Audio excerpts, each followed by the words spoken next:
listen to reason? Will you open your eyes? It's a wonder what you'll find with an open mind. You may be surprised. Yeah, gotta get away from this illusion for the sake of the world. This delusion, it's gotta go.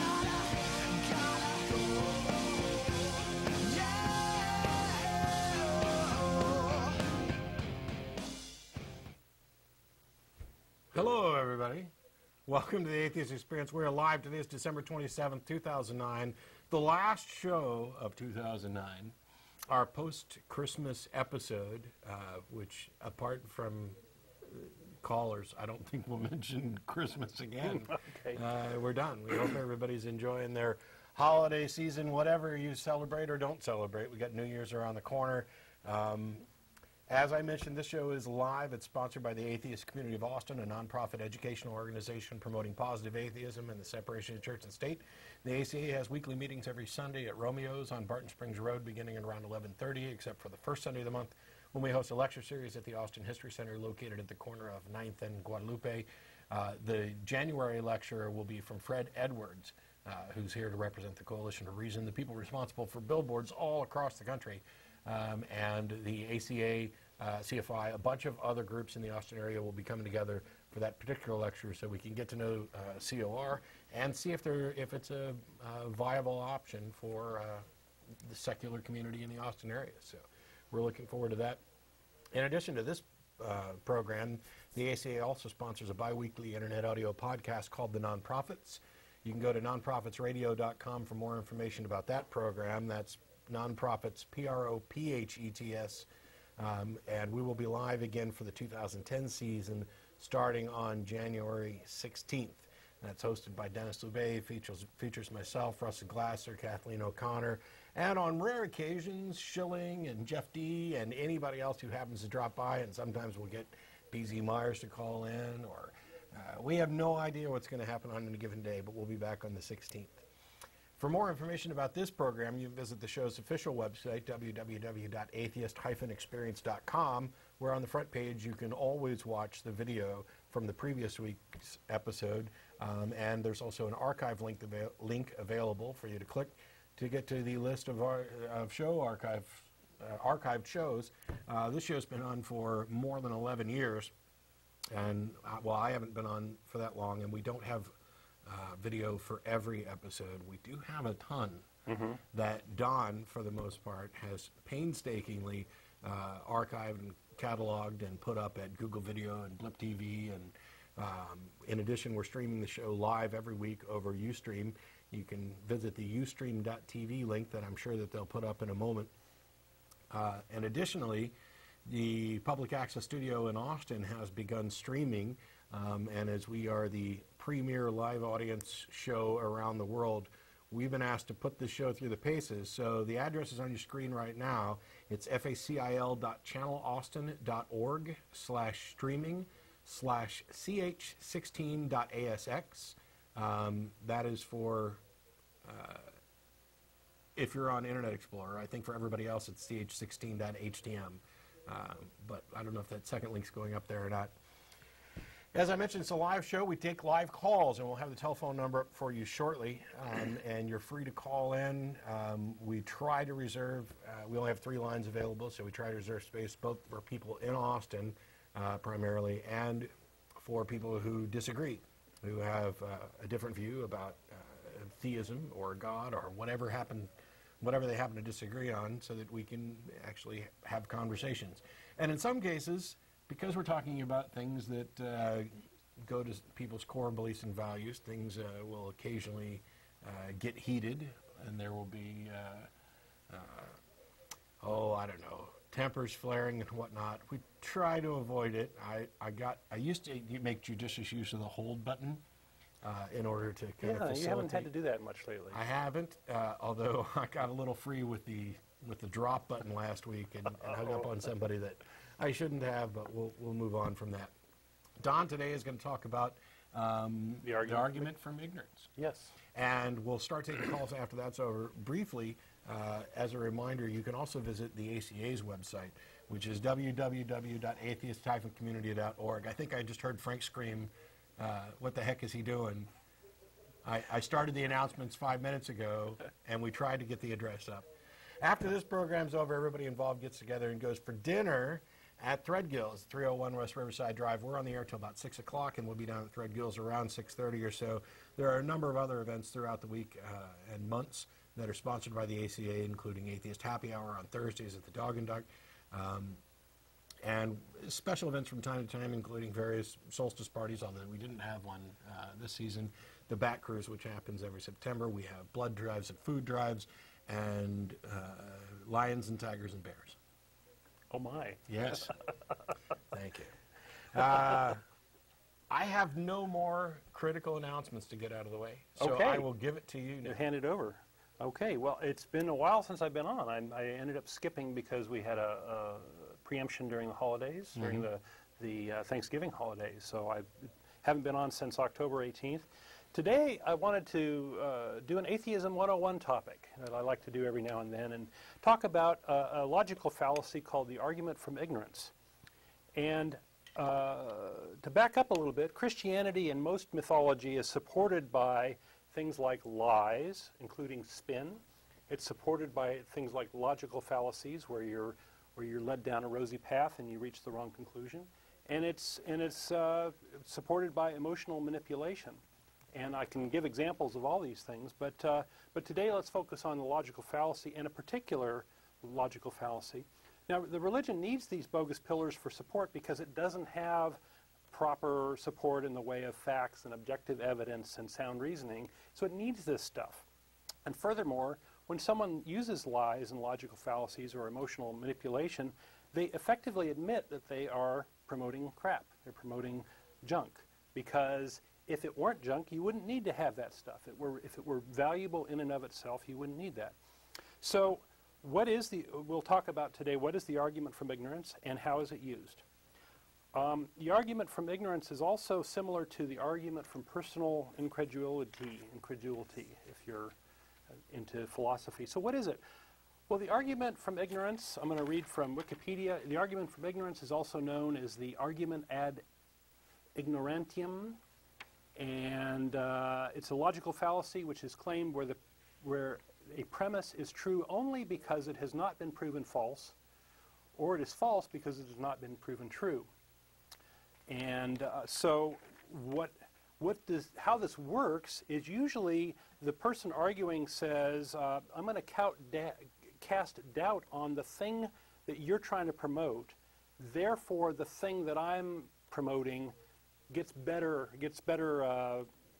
therefore true, is therefore more likely. And usually this other thing, this second thing, there's no evidence given for it. Usually this is just an emotional or some sort of smokescreen to say, oh, your argument's bad, therefore mine must be good. Also, there's also another little hidden logical fallacy that shows up here, and that is this false dichotomy. That usually there's not just two things on the table. Usually there's a lot of things on the table, and so if one thing has doubt cast on it, that doesn't necessarily mean the next thing in the list is the most likely. It could be something else entirely. So it's kind of a smokescreen to put an opponent on the defensive.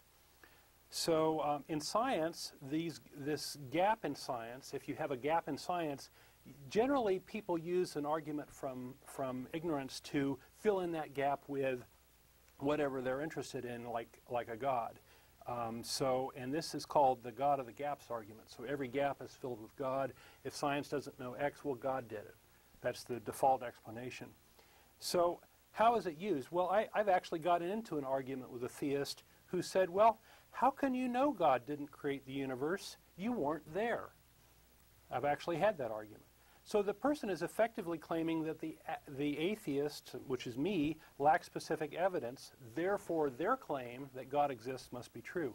Well, there's a bunch of problems with this. Well, first off, the theist wasn't there either, right? So whatever they're saying I don't have, they don't have either, so it's kind of a moot point.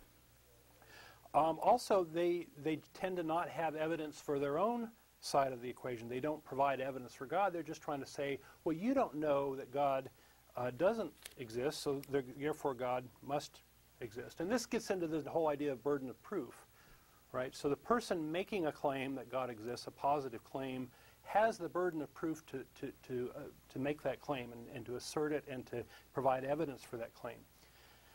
So another mechanism, also in the case of this particular theist, other mechanisms for how the universe might have come to exist aren't even considered. So they're just inserting their own view of how that happened as the default thing. There are other cases where we see God of the gaps, like we've had a caller, a professional theist, call in, and a professional apologist call in and claim that logic was created by God because we couldn't prove otherwise.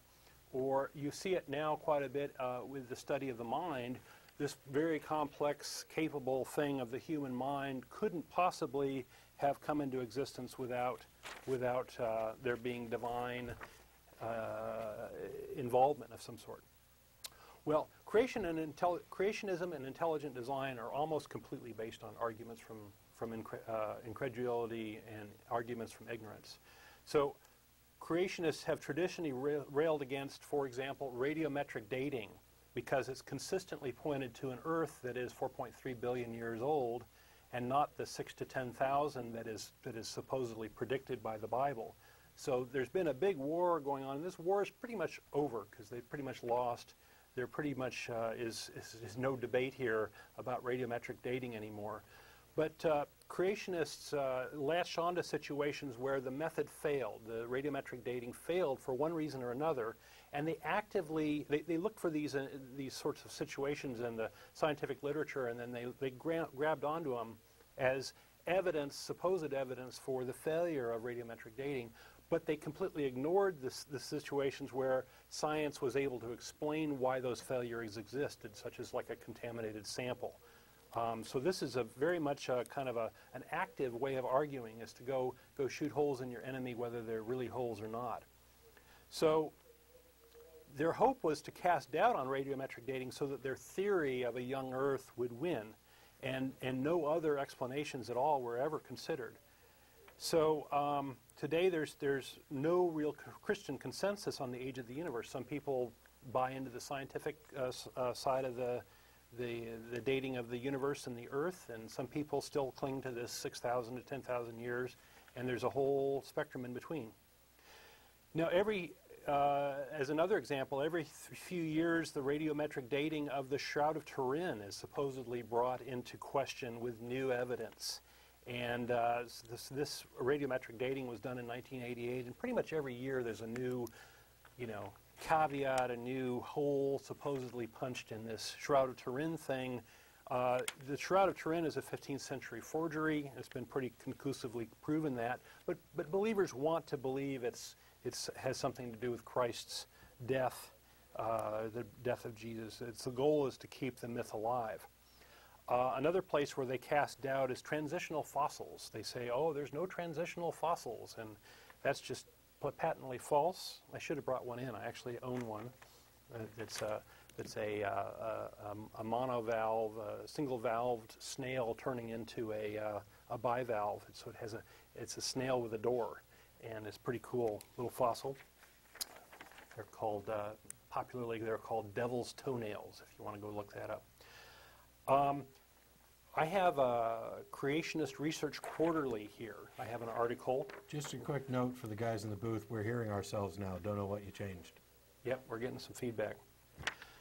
So I have a supposedly scholarly article from the journal called the Creation Research Society Quarterly. And I'm going from the article is called Mutation and Natural Selection, the Central Dogma of Neo-Darwinian Evolution, by Pierre A. Larson. I'm going to read you the abstract, and you got it fixed, Frank. The abstract says, the central dogma of Neo-Darwinism is mutations provide variety that is selected by natural selection. Mutations and natural selection are ultimately the only driving force of evolution, but they are effective only if one or more mutations prove beneficial to an organism in a given environment. In evolution, natural selection can do nothing without mutations. Since macromutations are virtually all near neutral or harmful, micromutations are the only means by which new species can possibly evolve. So far, so good. Kind of okay. The probability that micromutations will lead to new species is so low as to be close to zero.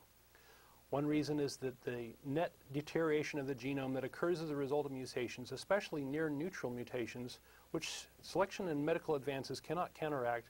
Furthermore, non-random mutations are controlled by a built-in cellular process and therefore cannot be the cause of evolution.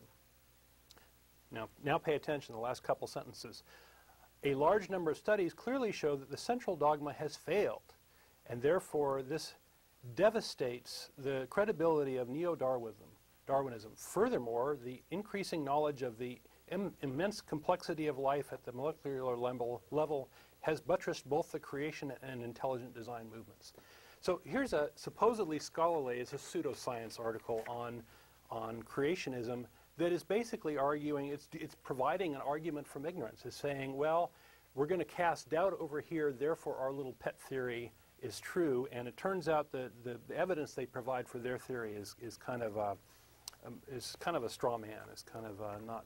So you see this over and over again in the ID movement, intelligent design movement. So there's no evidence provided for a divine creation. They just want to cast doubt on Darwin one way or another, because Darwin's kind of become the enemy. And they provide a mechanism of irreducible complexity that has been discredited. So this is something that's been going on the last 10, 15, 20 years. Now, note that the intelligent design movement, which is closely tied to the creationist movement, is really a conscious propaganda campaign run largely by the Discovery Institute and funded by a large number of Christian organizations. And what other propaganda campaigns have we seen? What other organizations have we seen with other hidden agendas? Well, the smoking, right? The whole smoking thing where the link of smoking to cancer has been trying, the tobacco companies have tried to hide that for many, many years. They funded pseudoscience that was obscuring this link, and they created, for funding people, to create a conflict of interest to make sure that their viewpoint. And they basically created a campaign to confuse people, a disinformation campaign. And so you can see that the disinformation is really part and parcel of the argument from ignorance, right? You can actually create the disinformation that creates this ignorance that you're basing your supposed argument on. So you can have this work for you. In global warming, we see the same sort of thing going on. We see the same sort of disinformation campaigns going on, and any small controversy raised it is held up as completely defeating the scientific evidence that we have a lot more CO2 in the atmosphere, and that the ice caps are melting, and that temperature measurements globally are increasing. So you also see a confusion between point data and global trends. So people will say, oh, well, it's cold outside today, there can't possibly be global warming. Well, global warming is about the average temperature on the Earth, the whole Earth for, say, a whole year, and it's a statistical misinference, right? You can't say anything about the mean given one data point. Let's see. And I think that's pretty much all I wanted to say. Yeah, we covered quite a few different logical fallacies, and it's because in many cases it's difficult to identify the true underlying fallacy. As you pointed out, false dichotomy comes in quite a bit. Mm-hmm. So whereas not necessarily every one of those fits the model of a true argument from ignorance, which is this is true because you can't prove it false, mm-hmm. They do get kind of interrelated, and it's one of the reasons why people have so many problems identifying fallacious arguments is because it's often not easy to pick out which fallacy actually applies. I mean, we've been wrong about it before on the show and in conversation. We've been wrong about tons of things on the show before. And yeah, I know some creationist out there just started giggling. But you're welcome to call in. as are the people who are waiting on the phone line. Yeah, we have callers, so let's go ahead quick and note hit 'em. before we start taking calls. If you don't get through on the phone today, or you didn't want to get through, or you didn't get enough time on the phone or whatever, you can email us at tv@atheist-community.org. That goes to myself, the co-host, many people behind the scenes. We can't promise to respond to all of them. We do read all of them, and we respond to most of them, or a great many of them. I managed to, over the holiday Matt time responds to them all period. personally. Poor Matt. Over the holiday period, I did manage to get my inbox down to about, I think there's about 17 or 18 that were in there before the show. So Okay. if you wrote and hadn't got a response yet, there's a good chance yours may be among those 18. And if not, it might have been eaten by the spam filter. And that's why I want to remind everybody that when you do email, in the subject line, if you include AETV or NPR, anywhere in the subject line, at the beginning, at the end, both. Do both if you want to be safe. That's the only way that it's going to guarantee to get through my spam filters. Now, it may get eaten by somebody else's, but that will definitely get through my spam filters. So, we've got Tom from New Haven. How are you? Yes, sir. Hey, You've been waiting patiently, Tom. Thank you. Yeah, well, I've been listening. That was a great piece of work on Don's part there. Let me tell you, Charles Darwin's ship was not the Beagle; it was actually the Basset. Ooh. I have a question that I want to throw out to the audience and you guys, particularly you guys, concerning the cult-driven state of addiction therapy in this country today. Yep. It's state-sponsored. It's in some cases,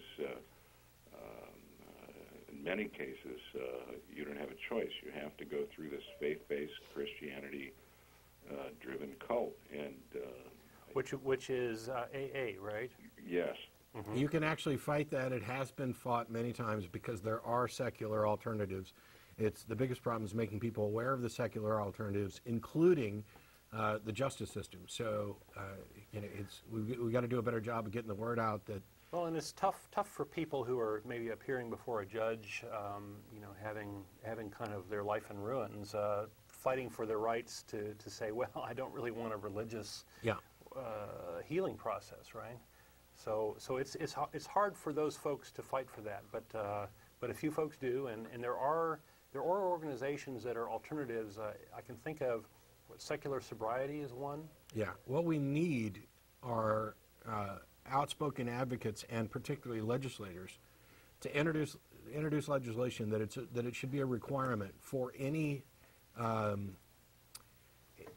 judge or court that is ordering any sort of treatment, that they must provide secular options, that they cannot mandate that someone go to a religious treatment facility. Mandate was the word I was trying to remember. Yeah. Well, and maybe many people are confused in the audience is why this AA, this Alcoholics Anonymous, we're talking about it as being a Christian-based thing or whatever. Can you maybe tell us why you think that it is, just so that we can fill in that gap? Well, I've had some experience with friends that have gone through this or attempted to, and wound up miserably flat. The numbers aren't there. There's no data. There is absolutely no reason to buy into this thing, and it's unconstitutional as far as I'm concerned. Because they promote belief in a higher power, right? Oh yeah.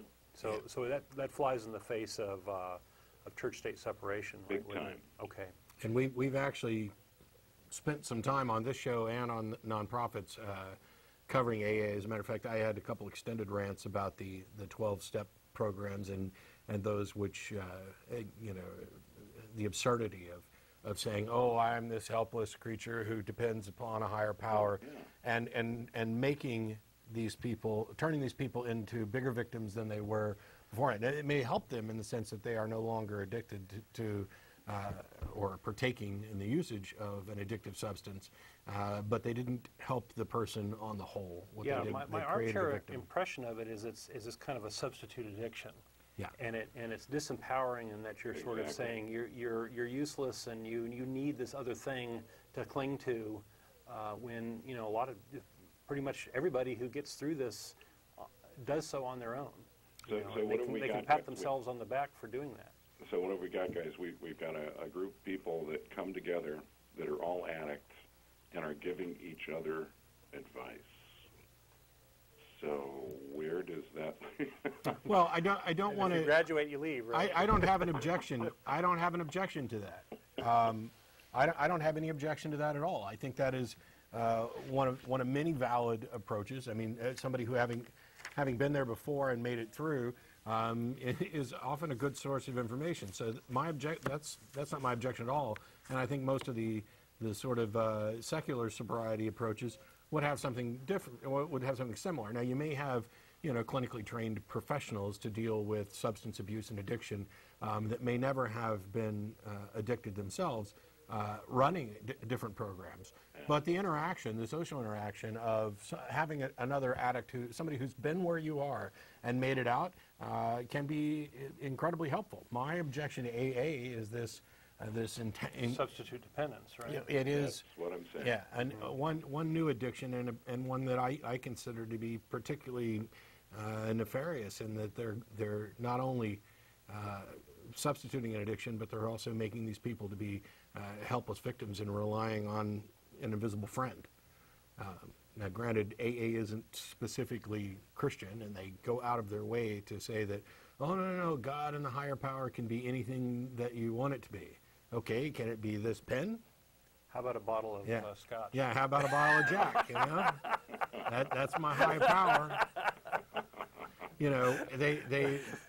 They've washed it down to the point where it's almost meaningless, and yet the encouragement to maintain this kind of religious devotion to religious ideals persists. And I think if you go through the archive, you'll probably find a couple of shows that we did on AA. We've touched on it a number of times, but we haven't done a full show on it. Okay, well, if you do, I'd like to be on the panel then. All right. I also think Tracy is groovy, by the way. We love Tracy. Tracy is groovy. Let me throw in one more thing and we'll get off the phone so somebody else can yak. Thanks. I want to mention Ken Miller and his work in Dover. And my question, again, I'll throw something out. It's not a question necessarily, but haven't the people that look at choosing textbooks in Texas ever heard of Dover versus Kitzmiller? I'm sure that I know they've heard of it. Yeah. I know they've heard of it because they commented on it. They just don't happen to agree with it. By and large, though, we're not in bad shape on evolution, thanks in part to great watchdog organizations like the Texas Freedom Network. And I'll let you go, Tom, so we can clear the line. Thanks a lot. All right. Well, but the next big battle is going to be on health education. We have a new series, new elections coming up in 2010 to elect the new members of the State Board of Education, and health curriculum is on the agenda. Some information from TFN that I've repeated over and over, and I can't say often enough. If this doesn't shock you, there's something wrong with you, or, because I know about it and it still shocks me. And that is that the word condom appears one time in less than 1% of the textbooks in use in Texas public schools. That's it. And by and large, there's no discussion about anything other than abstinence. Right down to, Kathy made the joke when she came to talk to us about, they recommend that in order to avoid the sexual urges, they should just sleep. Get plenty of rest. Yeah, get plenty of rest. Don't drink. Close your eyes and stop thinking about it, and your arousal will go away. The sex ed textbooks arrived, DOA, is at the, they were pre-screwed up, right? Because, the textbook manufacturers, they want to sell textbooks, and so they more or less read into what they thought the board would accept. And these particular ones were very, very damaged by the time they got there, and they really couldn't be saved. With regard to evolution, it was the other way around. They had pretty decent textbooks, and the battle was to keep them as they were. So the next battle, I'm not sure what the next battle will be, but it's an ongoing thing here in Texas.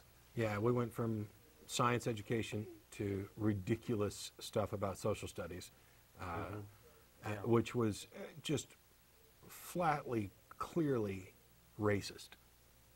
It was, there were you're including too many minorities in your history books. Okay. Damn, I wish they hadn't done all that good stuff we need to talk about. How dare those dirty Mexicans do something worth talking about? I mean, that's really the kind of level that they stoop to in some of this. And now health curriculum's next. So it's an ongoing fight for, I don't know, reality, which is very frustrating. We're trying to help out. So we got John from New York. How are you? Hello? Hello? Hi. You're on the air. What do you got? Oh, cool. I've been trying to get on for probably around 5 months now, and Oh, a lot gee. of problems happened with Skype and stuff. Well, the Skype is hard because we had a lot of callers, and here we got a queue of 3, and they're always full, and if you get on, you're on. Yeah, I'm really excited. I emailed Matt, and I got a response back about something I did in school, which was me and my friend had this idea that we took an index card and we just put atheist on it and just taped it to our shirt and just wore it around all day. See what kind of like responses we would get. Okay. And like, it was weird because I thought of myself as like comfortable with my atheism, but when it actually came time to do it, I was like frightened as to like what people would say and stuff. Yeah. It was strange because as soon as I put it on, I actually had to walk through the halls and stuff. Just everybody was looking at me, but I got through it, and now I'm like completely comfortable with it. Well, what kind of responses did you get? Actually, my first class that day, my teacher said, my health teacher actually, just talking about that with textbooks and stuff, but he said, you're an atheist today? And I said, no, not just today. And I was trying to be completely passive about it. And I said, oh, so you're just an atheist? I'm like, yeah. He goes, I'm sorry. And I'm, okay. And Are you sorry today, or are you sorry all the time? yeah. So your teacher said he was sorry or she was sorry? Yeah, he said that he was sorry, and then he goes, and I just asked why, because I was curious, and he goes, because I prefer you to be saved, and then what I wanted to say, I wanted to say, okay, well, saved by whom, which God, you know? Yeah. If he anyone. It's very hard. It takes a lot of practice to get where you can kind of have these sorts of dialogues and think on your feet and answer these questions and think of these things to say. I'm always in situations like this where I'm kicking myself for half an hour later because I wish I had said X, Y, Z, and I thought of this great snappy thing to say, but I thought of it way too late for the conversation. So it takes practice. So sometimes there's multiple ways to like attack the situation, and you're just trying to find out the best one that'll work for this particular person. And well, yeah, it's an ongoing thing. I consider myself still learning how to interact with folks and get my point across and hopefully convince a few people, although that's an uphill battle a lot of times. Mm-hmm. A couple things, congratulations for putting yourself out there. That's a big thing to do, and I can't help but be reminded of the parallels with the gay rights movement. And the leader Harvey Milk, who said, "Come out," and there's actually a coming out day on the 11th of October, I think, for gay people to come out. And you've sort of done the same thing, is that like gays, atheists are an invisible minority. Unless they sort of let people know that they're atheists, then people don't know, and these reactions never come out. Yeah, So, actually, my high school has it's called GSA. It's the Gay Straight Alliance, and they do this thing. It's for the Day of Silence, where they sign a waiver, and they stay silent the entire day, and then they do like a breaking of the silence ceremony, promoting like like not being in the closet for homosexuals and transgender.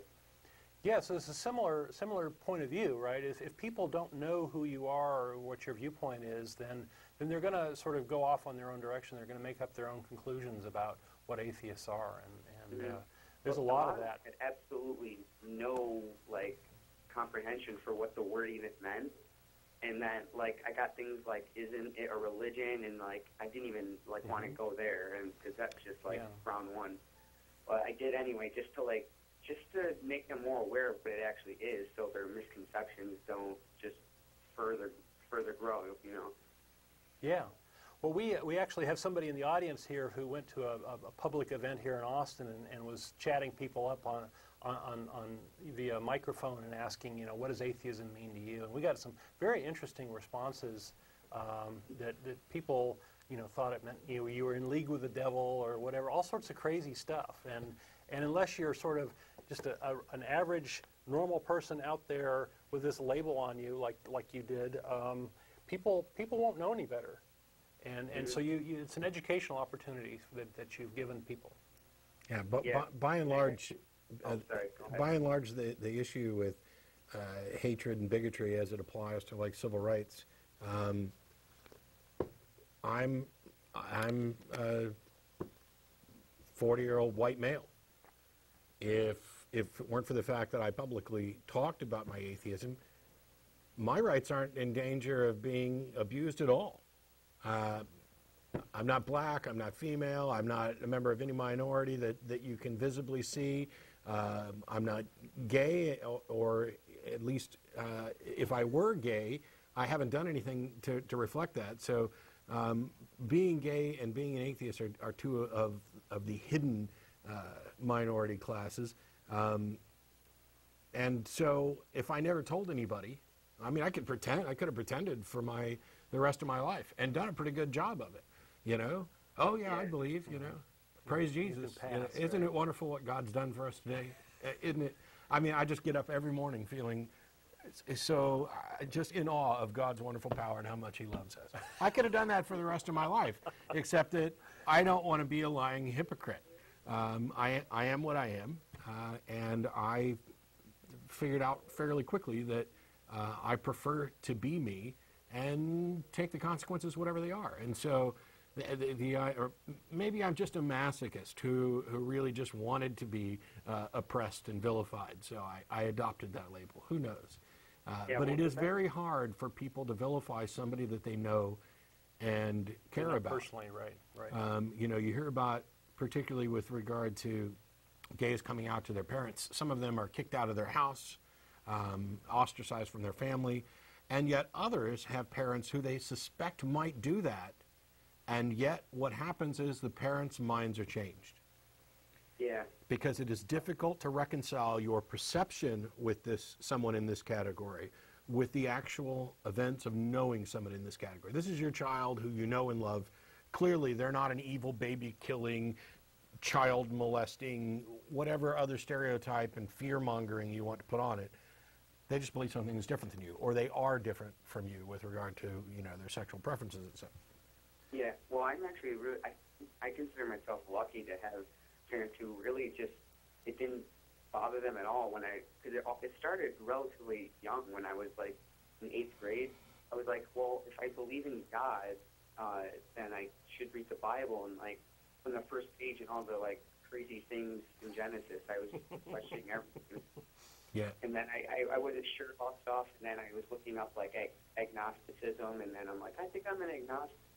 And then later I was just like, no, I'm an atheist. And then I went back and forth because I was afraid of like hell and stuff. But the best part about the experiment was people who were good friends with me and they liked me and everything. And as soon as they saw the thing, their jaws sort of dropped, and then you could see that they were kind of like struggling with this. They're like, I know I liked this before, but so clearly the atheism has not affected him in any way, so I wouldn't like him. Well, you may lose some friendships over something like that.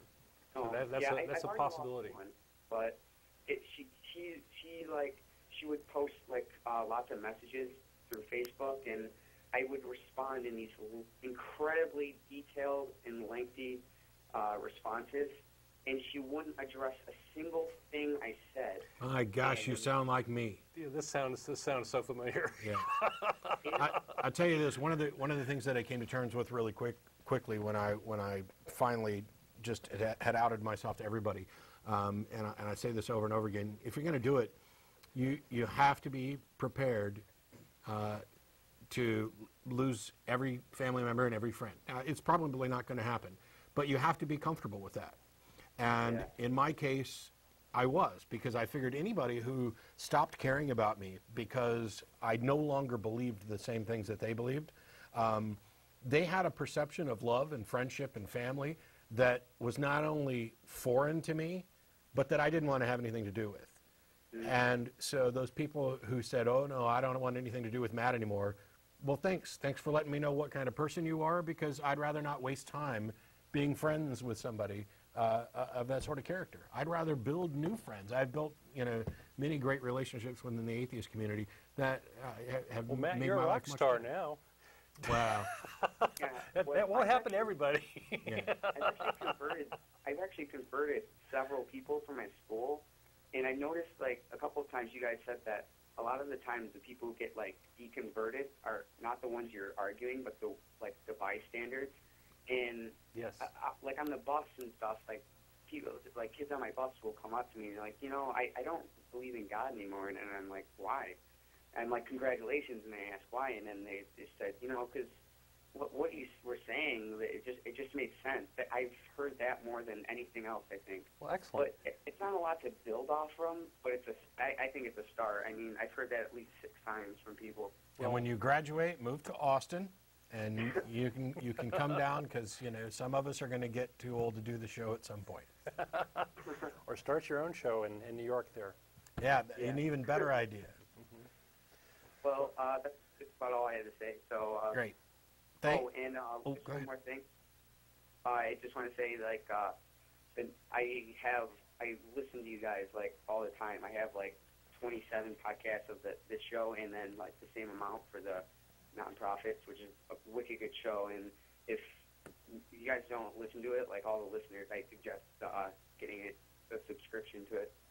Great. Okay. Thanks a lot, John. Thanks And for- listen to other people too, for fear that you might become brainwashed Right. to the atheist cult of Austin. But thanks a lot, and we really appreciate what you're doing and for calling in and telling us about it. Okay, thank you very much. Thanks, John. Well, that warms my heart. Yeah, and we get emails like that a lot from people, and I'm always encouraged by more and more young people in particular. Before the show started, we had somebody call in to ask, do we think that atheism is going to be a minority forever? And my answer has always been no. Now, is it going to be an overwhelming majority? I don't know.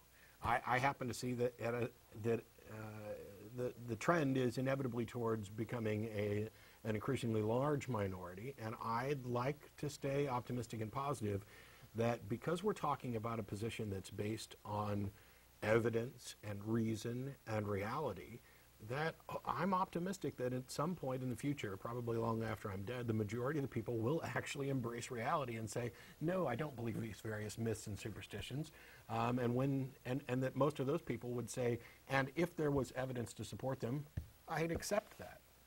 If there's evidence for a God, I believe in a God. Bring it out. Trot it out. Yeah, let's hear it. The people who believe in a God, who think that he cares about everybody and wants them to know, and could provide verifiable scientific evidence of his existence, but doesn't believe in a God, which is, to me, incomprehensible. It's logically contradictory. If you were in God's position and you loved everybody and wanted them to know you existed, and you were capable of providing scientific evidence to confirm your existence, why wouldn't you? And the fact that you haven't, I mean, doesn't that tell us a lot about whether or not claims about you are believable? Or the great God of Peekaboo. Yeah. We got Scott from Missouri. How are you? Hey guys, I'm getting that echo. Are you on a cell phone? No, I'm on a landline. Oh boy. Okay. Yep, Well, I'll try to grin and bear it. There goes my Let's go theory. through it. Yeah, I'll try to get through it. Just wanted to let you guys know I really appreciate what you do, and I think you guys are on the cutting edge of the atheist movement. Okay. I just wanted to get that out of the way right away. But Great, thanks. Anyway, what I wanted to talk about was a response that I have come up with to a particular argument that a lot of theists have, that I actually heard you guys mention before, that there's not a whole lot we can do to disclaim it or anything. It's the personal experience argument that theists come up with and say they have these personal experiences where they get a fuzzy feeling at certain times or during a song or whatever. And I just wanted to throw it out there and see what you guys thought. Maybe it would help somebody else out in this situation, or you guys can critique it. Let me know what you think. Okay. So how it goes is I asked them if they had ever seen footage of teenagers who are witnessing like Elvis Presley or Michael Jackson or somebody like that, how they're just emotionally overwhelmed to the point where they some of them pass out, and it's just obvious that they're just having this overwhelming feeling. And then I asked them, I say, how do you think, how convincing would that be to them if they had been raised and told to believe that this person is a god? And I say basically that's what I feel is going on with you when you're having this fuzzy feeling. So I didn't explain that very well, but hopefully you get the point. Kind of nervous about being on the show and all, but do you understand what I'm saying? Do you think that's a good response? Well, it's not a bad one. I think that what you're doing is you're sort of bringing out the fact that our minds are not an accurate reflection. Don't give us an accurate reflection of the world at large. It's fallible. We have altered mental states. We have drugs. We have heightened emotions that can change how we perceive things, and we have brain farts. Right. And coming up with examples where in examples that are sort of not charged, not religiously charged, like you did with Elvis or whatever, is a fine example. I think that's a fine way to approach it. And there's actually quite a bit of research, and if you're really sort of interested in this question, you might delve into some of the cognitive science and how the brain works, and get a better handle on that. And you can actually, it's not too hard to find solid references to these sorts of things, these phenomena, and point out that these things are more likely, naturally occurring, problems or brain states that we have. So I think you're doing okay. Matt, I appreciate did you want to add to it? I think that the argument from personal experience is a tough one. I think probably yours is one of many approaches. I don't think that it's going to be particularly convincing for lots of reasons that don't have anything to do with your approach, but more about the individual.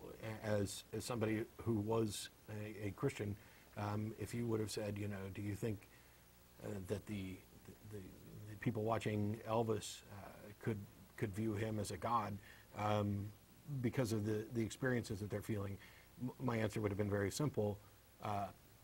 Sure, but they'd be wrong, and their experience is demonstrably different from my own, and it is evident that, of course, Elvis is not a god. When I talk about the argument from personal experience from people, it's not something simple like a fuzzy feeling or a feeling of ecstasy, because I think these things do have good scientific responses. As a matter of fact, it's something that I've talked about a number of times, and it was one of the things that I kind of clung to, and it was a significant moment of revelation when I realized that some of the tingling, kind of hair-raising experiences that I might have that I would have previously attributed to the Holy Spirit, I had during secular experiences of listening to music or seeing movies, and it becomes clear that this is just, something has triggered an emotional response in the brain that you're not necessarily consciously aware of, and you've then attributed something to it, and that is the fallacy, and the fallacy that you're identifying. When I deal with somebody's claims of personal experience and saying that we can't address those, that's not what I'm talking about.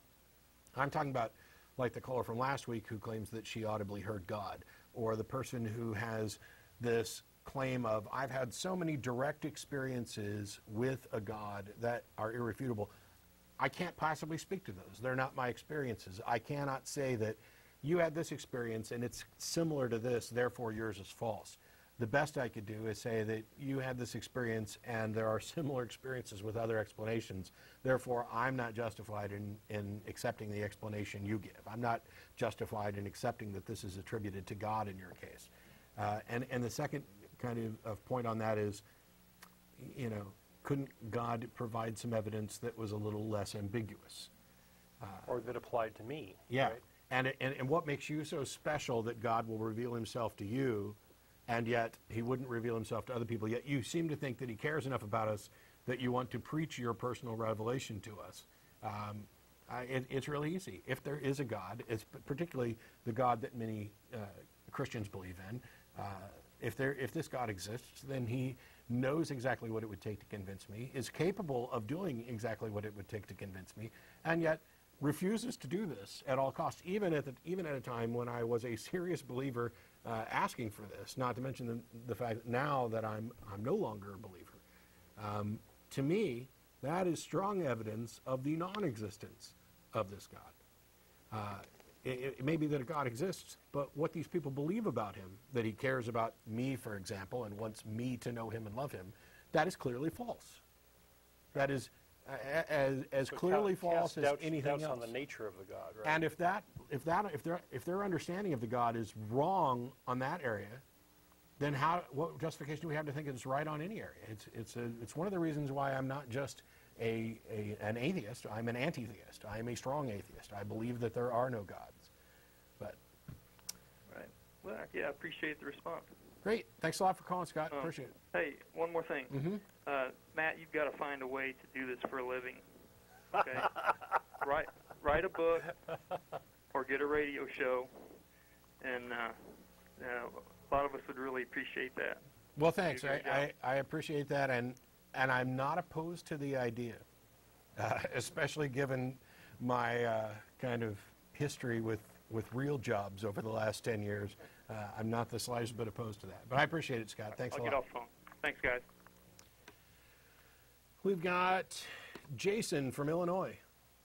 Hi, how's it going? Good. How you doing? Doing okay, thanks.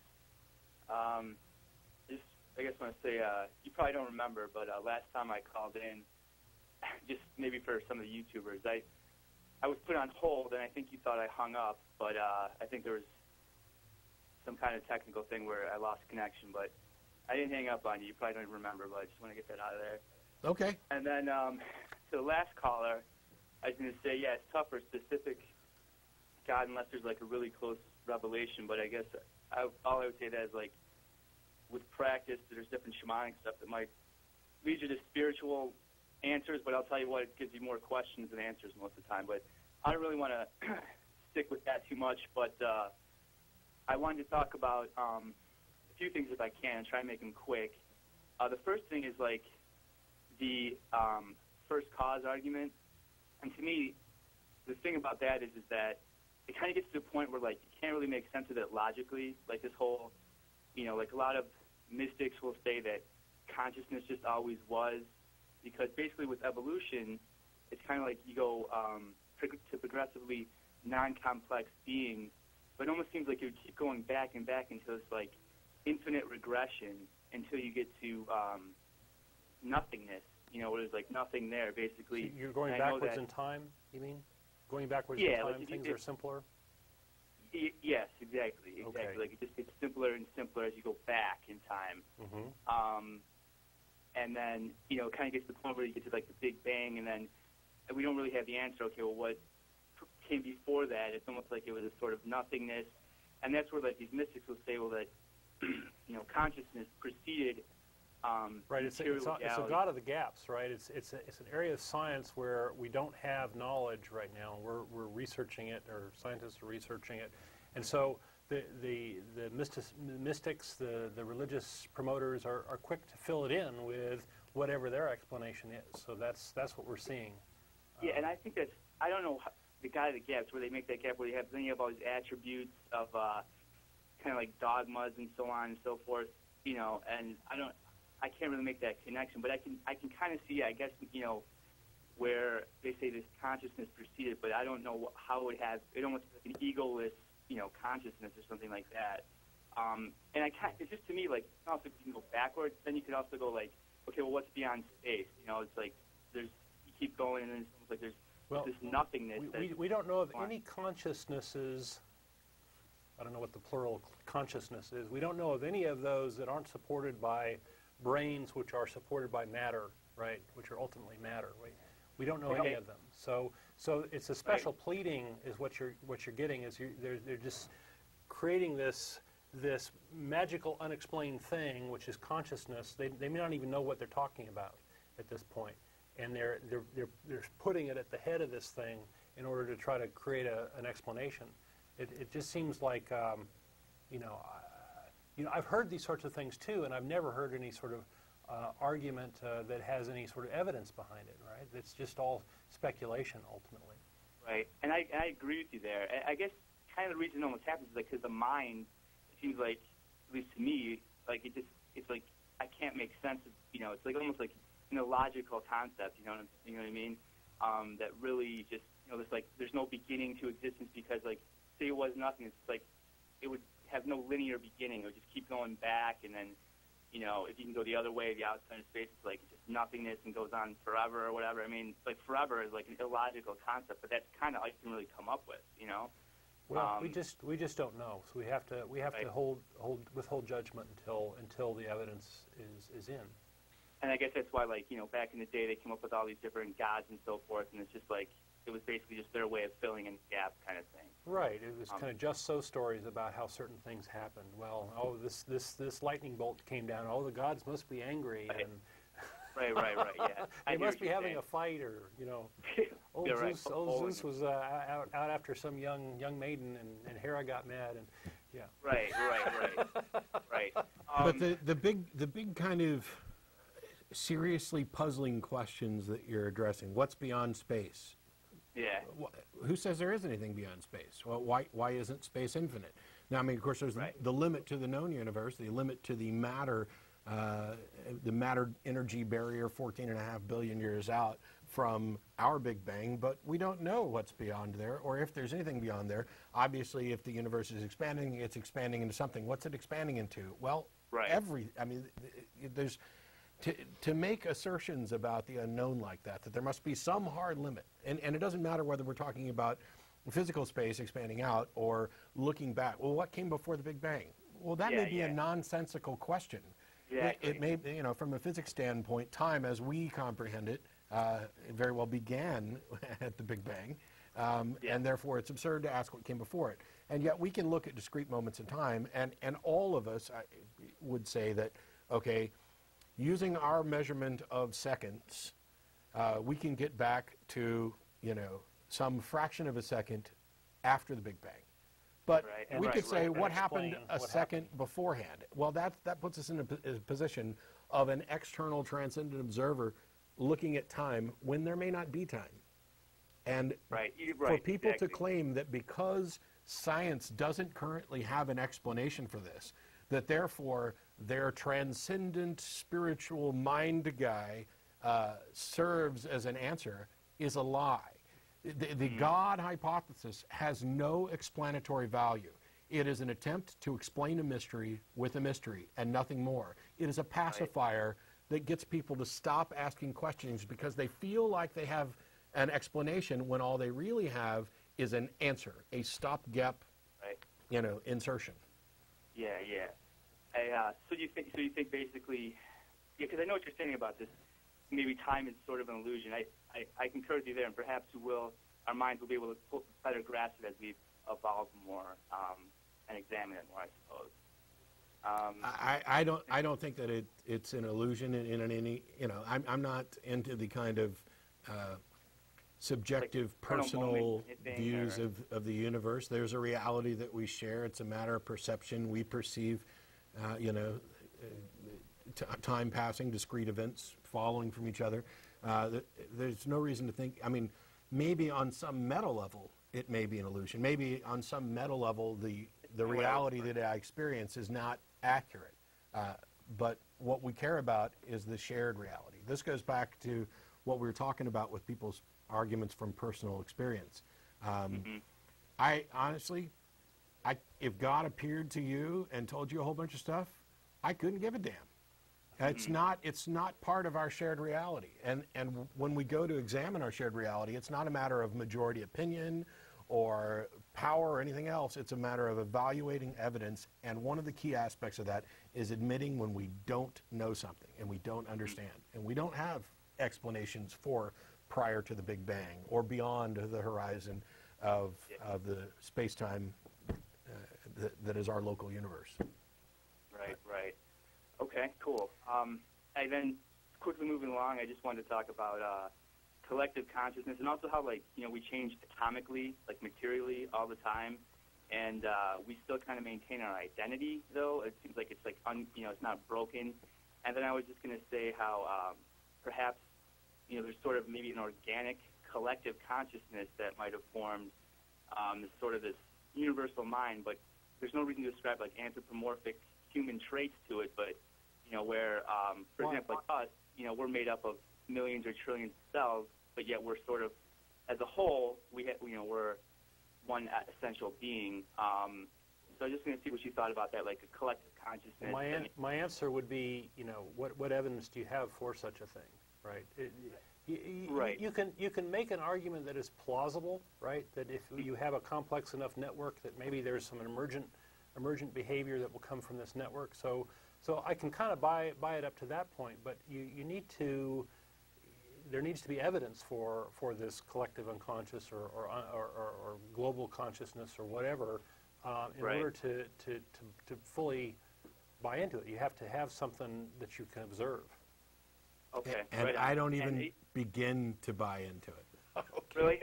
Not even close. You talk about our identity being persistent, despite the fact that the individual atoms and molecules that make up my brain have changed over years, and none of them are the same as when I started out.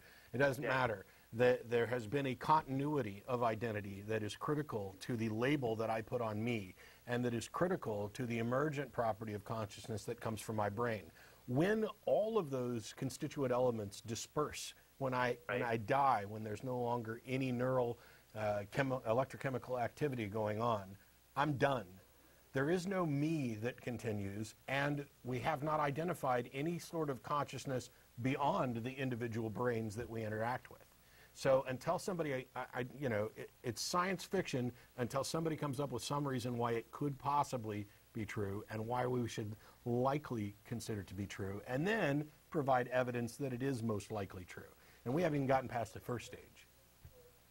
So you see it as an emergent property of the network of cells, and then it's a continual process because even though it's changing, you're biologically changing along simultaneously, basically. Yeah, the definition of me changes. This pen has a whole bunch of different parts to it, but I'm going to call it this pen. And if I remove this little piece of plastic right here, and I get a replacement piece of plastic and put it on here, I'm still going to call it this pen because my definition of this pen has changed to include the new elements that replace the old ones. But there has been a continuity of this pen. This particular item changed, but and for a short period during that change, the definition of this pen excluded that. Now, if I took all of this apart and strung it out along the table, I don't still have this pen. I have the constituent elements of this pen.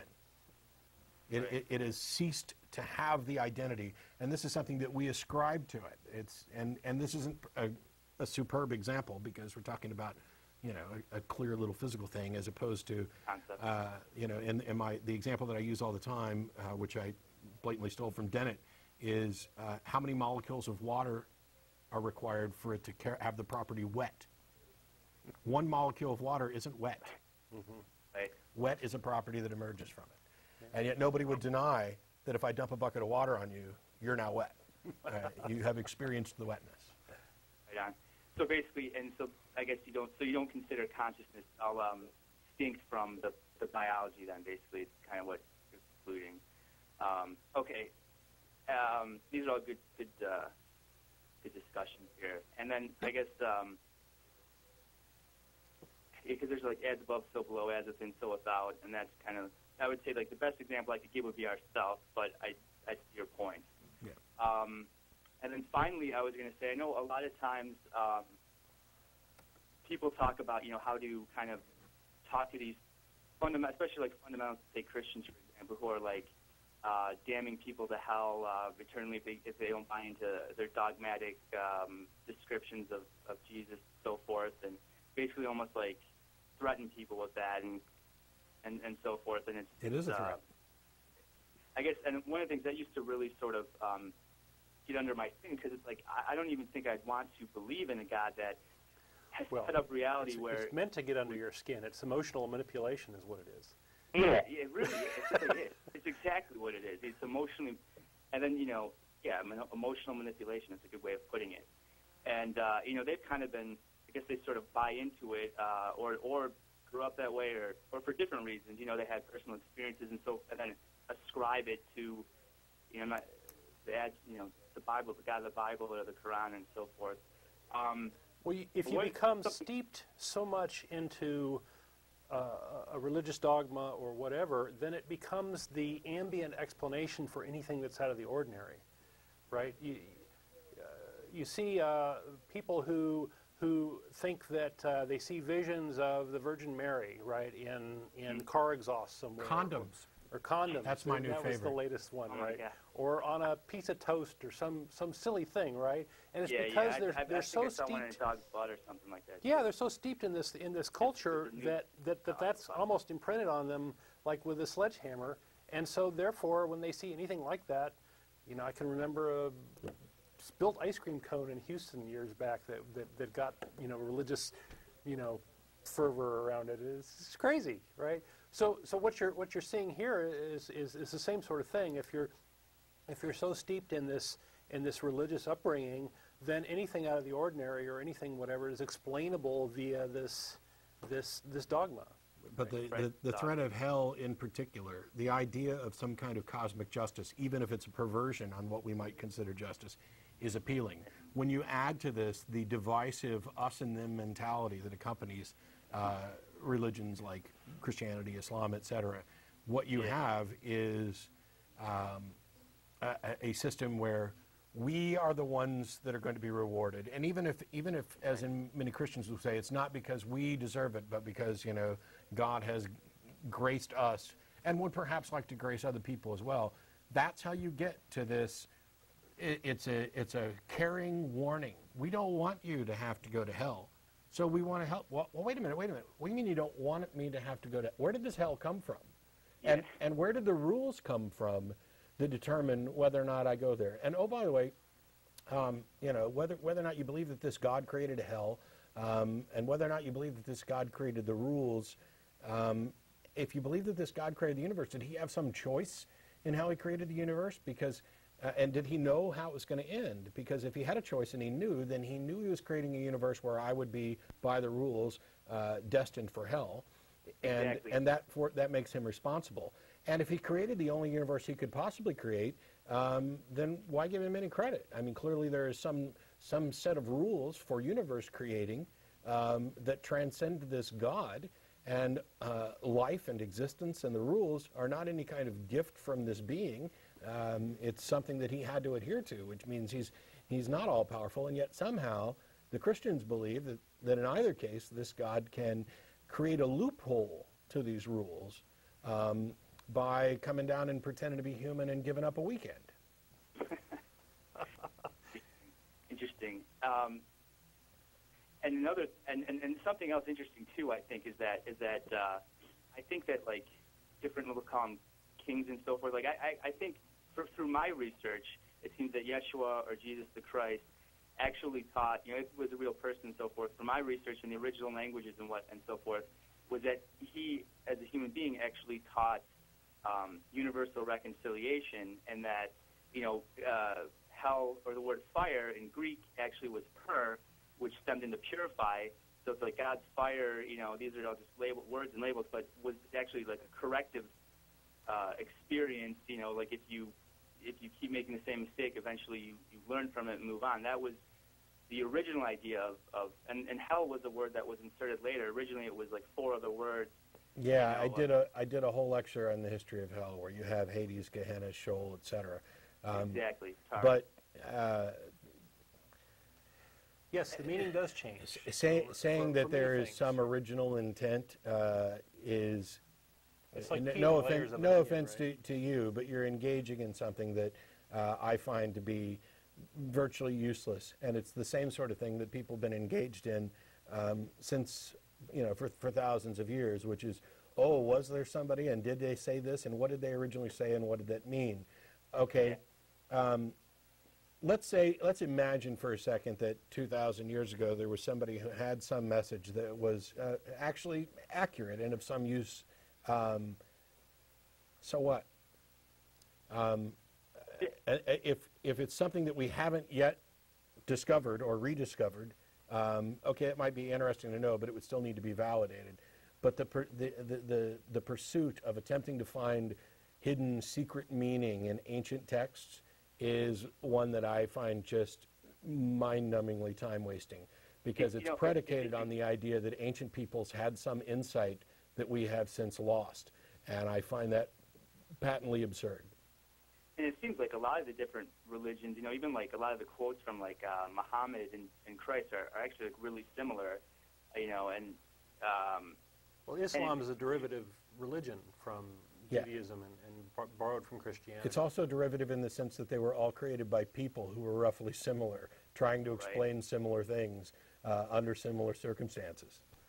And it's no surprise at all that the further in time you go back to these ancient books, the more wrong they were about the nature of reality. And as you get closer and closer to the modern era, they begin to have, go ask a Muslim to explain to you how the Quran is absolutely correct in keeping with science, and then do the same thing with an Old Testament advocate, and compare the two. Mm-hmm. The Quran's going to come out ahead, and both of them look embarrassingly pathetic in comparison to what we actually know. It's the chewing gum fetus nonsense. Well, how could they have known that 700 years ago? Well, I don't know. Maybe women were still having miscarriages 700 years ago. And maybe these people who successfully bred and domesticated animals might have seen, underdeveloped fetuses in different animals, and then saw one in the idea. It's like people have this thought that until the day they were born, nobody knew anything. Right. That everybody who came before them couldn't look around at reality and come to some, understanding of it. And yet we are all here standing on the feet or on the heads of those that came before us. But anyway, Jason, I got full lines. I got to let you go. Okay. And thanks, guys. And I just want to say sometimes people's conclusions, I've talked to Christians and so forth, and I've given them good evidence, but it's almost like they have their conclusions already, and it's tough to they're not really. It totally stifles the readiness to look at the merit of your evidence, or other points of view. It's just I guess egocentric or something. Well, extraordinary claims require extraordinary evidence. Yeah. Thanks, Jason. Okay, thanks a lot, guys. Bye. I haven't finished reading it yet, so I can't possibly recommend it. But I'm reading a book that deals with this issue of Show it. Not yet. Okay. What people believe that they know, and why they believe they know it, and how they can believe things in the face of strong evidence to the contrary. And to just do one quick example from the book is the Challenger experiment, where after the Space Shuttle Challenger exploded, a professor had a little over 100 of his students do a handwritten journal entry that he kept where they described where they were when they found out, what their feelings were, and different specifics about the events. And then 2.5 years later, these same students were interviewed and asked the same question. The same questions. And 2.5 years later, they were most of them, 75 to 80% or so, were convinced that their recollection at that time was accurate. And in reality, in comparison, shockingly few, around 10%, were actually accurate. 25% were dramatically different from what they had originally written. And in at least one case, the student was handed his original paper because his current memory of this was so different from his previous memory that he was handed his handwritten previous memory, and he said, yes, that's my handwriting, but that's not what happened. Now, Yeah, so the point is that you can be sure about something that's false, right? yeah, and even when I can't imagine much better evidence to be presented. If I had a memory in my head of something that happened, 4 years ago, 3 years ago, 3 years ago on the show, if I had a memory of a particular conversation and it was vivid, and then somebody said, no, here you go, and then played me back a video clip, there's no way I could say, well, that's me, but that's not what happened. I think that I think you're being sure of your sureness now. I realize that we're particularly digging a little catch-22 type thing here, but I think that there are different mentalities, and one thing that's critical is this unflinching adherence to the evidence. I made a conscious decision that I gave a damn about truth, that I wanted to have a view of reality that was demonstrably correct, that I was going to follow evidence where it led instead of leading evidence where I wanted it to go. And therefore, if somebody gave me that video clip, I would have to say, I've been wrong in my recollection this time. Clearly, that's what happened. And I would like to think that most people would do that, but I understand, based on this experiment, and several others like it, that there is some segment of the population that would deny that. And it's not just some hardcore schizophrenic who is divorced from reality. Normal people who you wouldn't suspect of anything would say, well, clearly you doctored that footage. There are clips of this show on YouTube that people think we edited. Now, first of all, as a reminder, we don't put clips up on YouTube. Fans of the show go through and find particular segments that they like and they post it.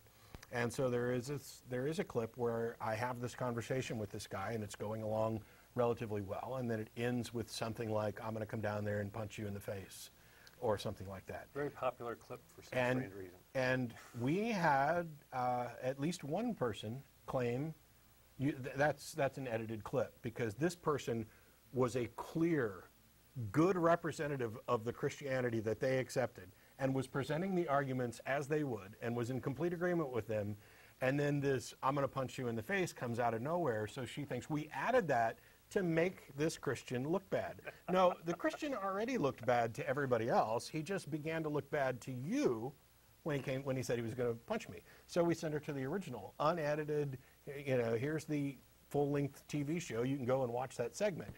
And she still was not completely convinced, but was a little less accusational about it. So. We got Stephen from North Carolina. How are you? I'm fine. How are you? Good.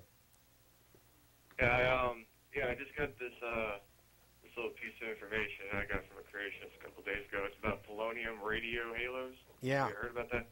Yeah.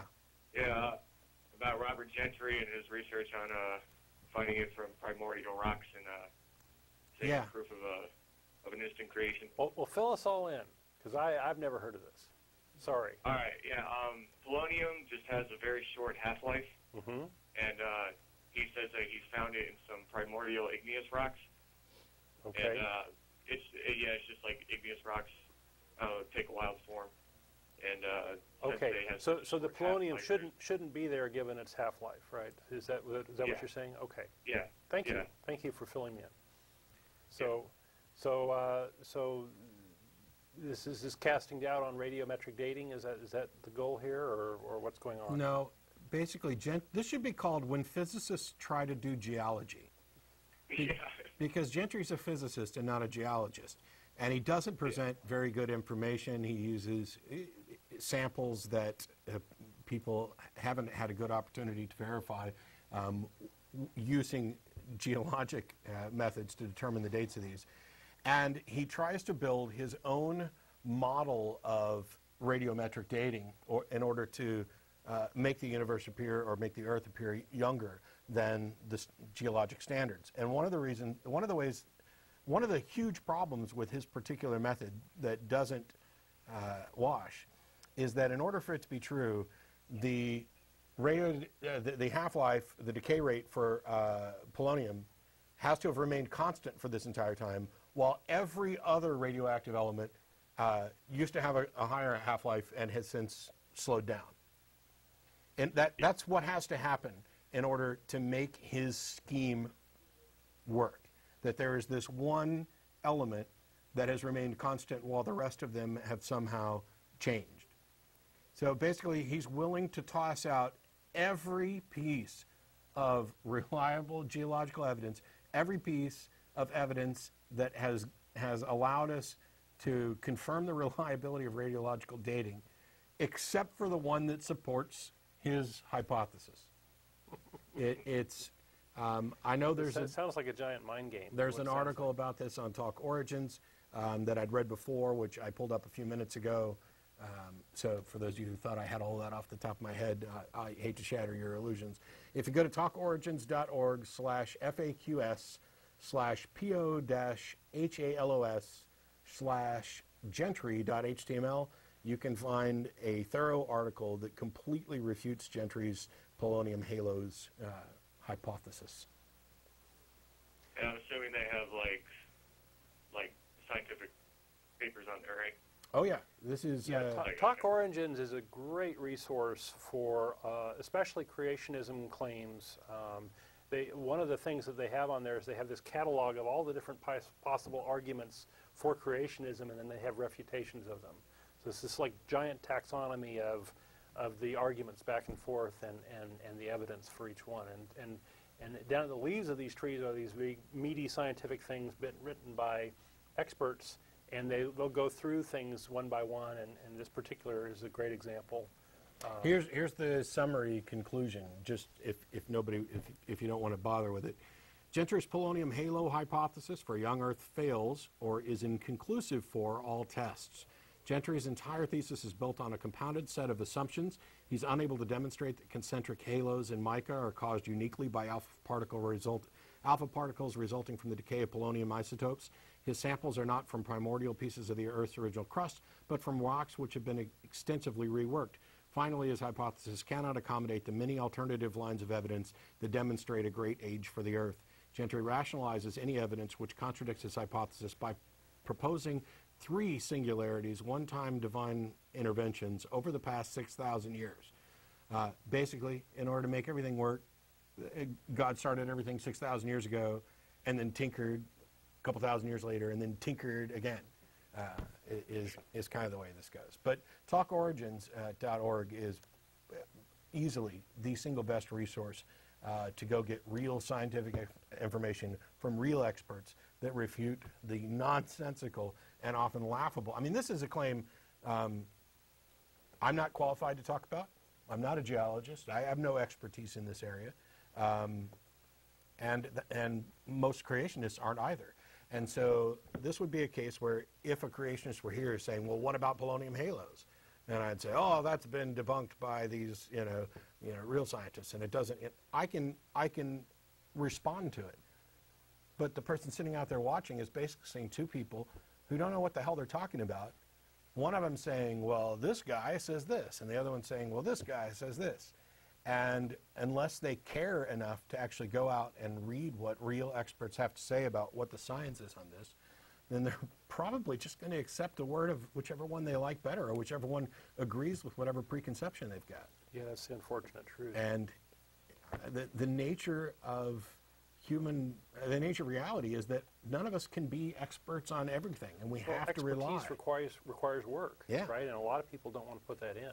Yeah. And it takes a lot of effort to understand these arguments. So yeah, as a non-expert, I'm going to side with the experts and say that this hypothesis from a non-geologist that doesn't appear to have support and doesn't appear to have any scholarly journals published about it or supporting it is not believable. Right. Oh yeah. I agree. I just wanted to hear what you guys have to say on the subject. I know you guys don't have much time, so I'll go ahead and let you go. Yeah, thanks, Stephen. Well, yeah, we are. That was frightening, Matt, that you pulled that up. It's pretty scary. Well, it would have been more scary if I knew it off the top of my head, but I can't know all that stuff off the top. We've got Ben in Oxford. Hi. How are you? Hi, am I on? You're on the air, and you've got Great. like 3 minutes.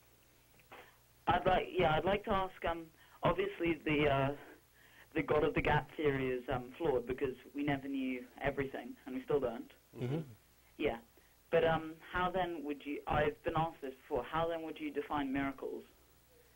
Because miracles are. I've defined before miracles as something which can't be explained at all which can't be explained by science.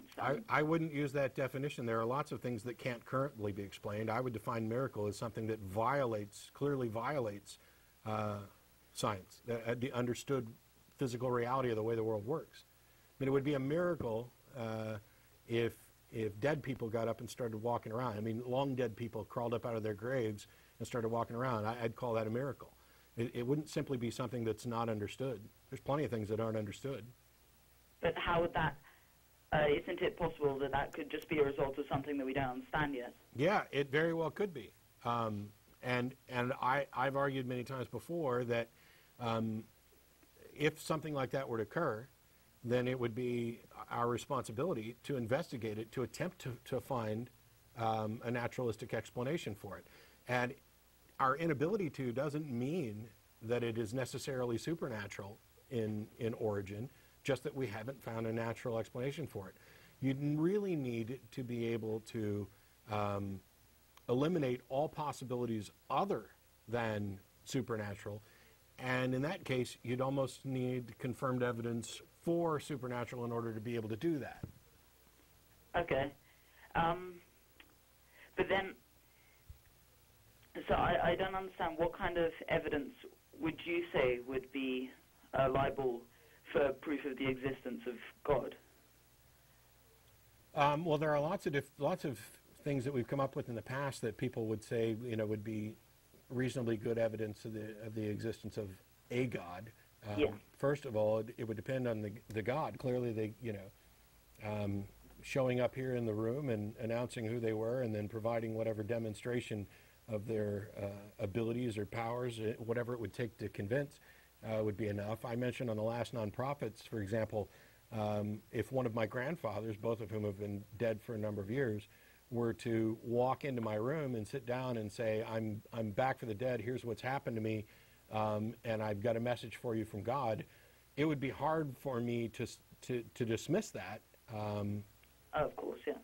But it isn't conclusive evidence for the claim. But how could you, how would you be able to distinguish that from an actual divine revelation, other than just hallucinations from some mold in the ceiling? I wouldn't. It's not my responsibility to distinguish it from a divine revelation. It's the responsibility of those asserting that it is divine revelation to prove their case. And on that note, we got like 30 seconds left, so I got to let you go. I apologize, Okay. Ben. You can call back next week. I appreciate it. We're going to the Thread Guilds after the show's over. Any atheists or atheist-friendly persons welcome to come down and join us. You don't have to be a member to attend. There's the opening credits. There was a list of people behind the scenes who can show themselves for all the hard work that they've done. We'll be back again next week. We hope everybody enjoyed their holiday season. And next week is next year. So we'll see you then. Bye-bye.